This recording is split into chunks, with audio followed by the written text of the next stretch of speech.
欢迎来到沪江网校韩语课堂。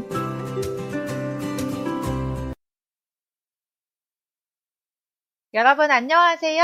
오늘도 신나게 한국어로 말해볼까요? 과제 1. 말하기. 다음 표를 보고 예를 하나씩 골라 이야기해 보십시오.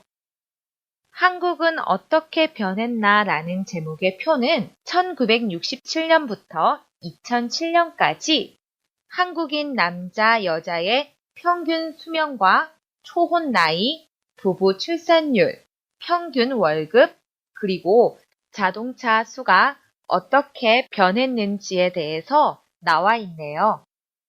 한국은 지난 40년간 어떻게 변했을까요? 한국은 지난 40년간 많이 변했어요. 평균 수명만 해도 40년 전에 비하면 남자, 여자 모두 16세 정도 늘어났어요.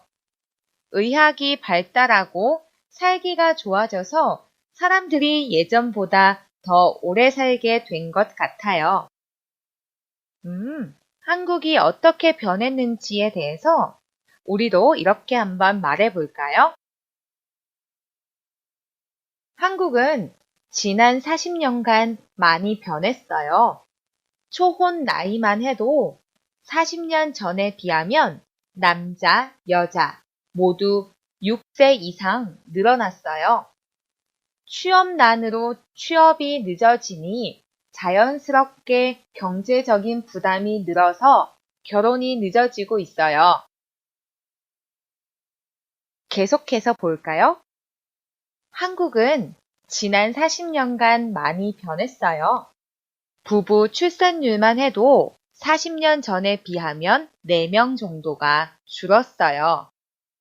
한국의 경우 출산율은 세계적으로 매우 낮은 모습을 보입니다. 이것은 아기를 낳고 키우는 비용이 많이 들어서 경제적으로 부담이 크기 때문입니다. 또한 여성들의 사회적 진출이 늘어나면서 출산율도 낮아지고 있습니다. 계속해서 한국인의 평균 월급을 볼까요? 한국은 지난 40년간 많이 변했어요. 한국의 평균 월급만 해도 40년 전에 비하면 230만 원 정도 늘어났어요. 한국의 경제가 발전하게 되면서 월급도 높아진 것 같아요. 와우, 선생님도 깜짝 놀랐어요. 1967년도에 비해서 너무 큰 차이가 나죠? 마지막, 한국은 지난 40년간 많이 변했어요. 자동차 수만 해도 20년 전에 비하면 1,400만 대 정도가 늘어났어요.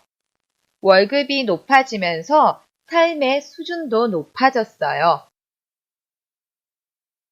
와, 지난 40년 동안 한국은 참 많이 변했는데요. 한국의 현재는 어떤지 궁금하시죠? 한국의 통계청 자료입니다. 자, 2012년 기준 평균 수명은 남자는 77.9세, 여자는 84세. 2014년 기준 초혼 나이는 남자는 36세, 여자는 33.4세. 그리고 마지막 2010년에서 2014년 기준 부부 출산율은 1.23명이네요. 평균 월급은 학력별, 직종별, 연령별 다 달라서 적지 않았습니다. 중국도 그동안 참 많이 변했을 것 같은데요. 중국이 지금까지 어떻게 변했나 한번 찾아보시고 이야기해 보세요. 과제 2. 읽고 말하기. 첫 번째. 과거에는 상상 속에 있었지만 이제는 일상생활에서 많이 쓰이고 있는 물건은 어떤 것이 있습니까? 이야기해 보십시오. 너무 많은 것들이 있죠? 그 중에서 선생님이 생각하기에 가장 대표적인 것이 스마트폰입니다. 이제는 스마트폰 없이는 하루도 살지 못하는 시대가 되었어요. 자, 계속해서 볼까요? 두 번째, 다음은 1869년에 나온 소설 해저 이만리입니다. 선생님과 함께 내용을 살펴봅시다. 바다 위를 항해하던 히긴스 호는 바다에서 이상한 것을 발견하게 됩니다. 아, 암초다, 암초! 뭐? 암초라고? 선장은 바다를 보며 생각했습니다. 무슨 소리야? 이런데 암초가 있다니? 그때 갑자기 바닷속에 있는 큰 바위에서 이상한 소리가 났습니다. 그리고는 곧 50m가 넘는 두 개의 큰 물 기둥이 하늘로 솟아올랐습니다. 아, 고래다, 고래! 산더미 같은 고래다! 선장이 이렇게 외치는 순간 그 거대한 바위는 눈 깜짝할 사이에 사라졌습니다. 3일 후 신문에는 다른 배가 100m 이상이나 되는 거대한 바위를 보았다는 기사가 실렸습니다. 여러분, 질문에 대답해 보세요.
일 번 히긴스호의 사람들은 바닷속에 이상한 것을 무엇이라고 생각했습니까? 모두 골라 체크하십시오. 뭐였나요? 네, 암초와 고래이죠. 2번 사람들이 신기하게 생각하고 놀랐던 것은 실제로 무엇일까요? 맞는 것을 골라 체크하십시오. 여러분, 뭘까요? 네, 잠수함이겠죠? 세 번째, 위와 같이 예전에는 상상 속에 있었지만 이제는 일상이 된 것들이 많습니다. 예전과 비교해서 현재 여러분의 생활에 대해서도 보기와 같이 이야기해 보십시오. 자, 민수의 일상을 볼까요? 인터넷을 통해 강의 시간을 확인하고 동영상 파일로 강의를 청취합니다. 보기를 볼까요? 저는 연세대학교 경영학과 3학년에 다니는 박민수입니다. 예전에 비하면 대학 생활이 정말 편해졌습니다. 1학년 때만 해도 도서관에 가야 해결할 수 있었던 과제들을 이젠 언제 어디서나 해결할 수 있으니까요. 그래서 오늘은 캠퍼스 벤치에 앉아 인터넷을 통해 강의 시간을 확인하고 수업 자료를 준비했습니다. 예전에는 강의 시간에 참석하지 못해서 듣지 못한 강의가 있으면 친구의 공책을 참고했지만 이젠 동영상 파일로 들을 수 있습니다. 또 점심시간에는 학교 식당에 가서 신분증과 신용카드로 사용할 수 있는 스마트 카드로 점심을 사 먹습니다. 우리도 이야기해 볼까요? 선생님은 스마트폰이 나오기 전에는 은행에 가지 않고 휴대폰을 통해서 은행 업무를 처리한다는 것을 상상도 못했어요. 그런데 이제는 스마트폰을 이용해서 은행 업무를 볼 뿐만 아니라 支付宝 그리고 웨이신을 통해서도 돈을 주고받을 수가 있어요. 선생님의 상황을 보기와 같이 이야기해 볼게요. 스마트폰이 생기면서 생활이 매우 편리해졌습니다. 몇 년 전만 해도 은행에 가야 은행 업무를 할 수 있었지만 이제는 스마트폰으로 버튼을 누르기만 하면 직접 은행에 가지 않아도 됩니다. 그런데 저는 한동안 중국에 거주했기 때문에 한국 스마트폰을 사용하지 않았습니다. 한국에 와서 한국 스마트폰을 이용하여 은행 업무를 처리하려고 하니 은행에 와서 본인 확인을 해야 한다고 했습니다. 계속 중국에 있다가는 스마트폰을 이용해서 은행 업무를 볼 수 없을 것 같습니다.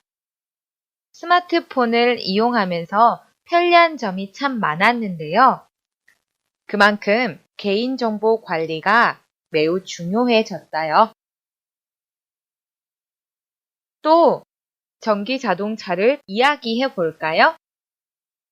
전기 자동차란 전기를 사용해 에너지를 만들고 모터를 돌리는 자동차를 말합니다. 석유의 사용이 늘어나면서 석유를 계속 사용하다가는 완전히 고갈되는 시대가 올 것이라는 예측 때문에 세계 각국에서 대체 에너지를 찾고 있었습니다. 또한 자동차는 화석 연료를 사용해 에너지를 만들고 모터를 돌립니다. 그래서 환경오염을 일으킵니다. 21세기에는 미국, 유럽, 일본 등 환경 규제가 강화되면서 환경오염을 일으키지 않을 대체 에너지를 찾고 있었습니다. 몇 년 전만 해도 다른 대안이 없었는데 이제 전기 자동차가 개발되었습니다. 전기 자동차가 기존의 자동차보다 성능도 더 좋습니다. 저도 전기 자동차를 타고 싶습니다. 또 디지털 카메라가 생겨서 참 편리해졌습니다. 이야기해 볼까요?